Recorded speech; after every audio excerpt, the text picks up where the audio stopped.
उमरकोट, खैरपुर, दादू और मीरपुर खास समेत मुल्क के मुख्तलिफ शहरों में बारिश से मौसम खुशगवार हो गया। पंजाब और केपी के मुख्तलिफ इलाकों में भी बारिशों से नशेबी इलाके ज़ेर-ए-आब आ गए।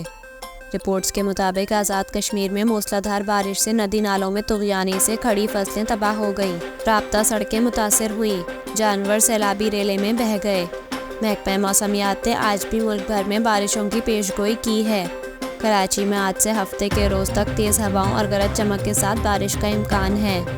चीफ मेट्रोलॉजिस्ट सरदार सरफराज के मुताबिक सिस्टम के ज़ेर असर 20 से 23 जुलाई के दौरान सिंध के बेशतर मुकामात पर गरज चमक के साथ बारिश का इम्कान है, जबकि इन दिनों में कराची में भी बारिश हो सकती है। दूसरी जानब दियामर में ग्लेशियर्स पिघलने और पहाड़ी मलबे के बायस दरियाए सिंध का पानी रुक गया।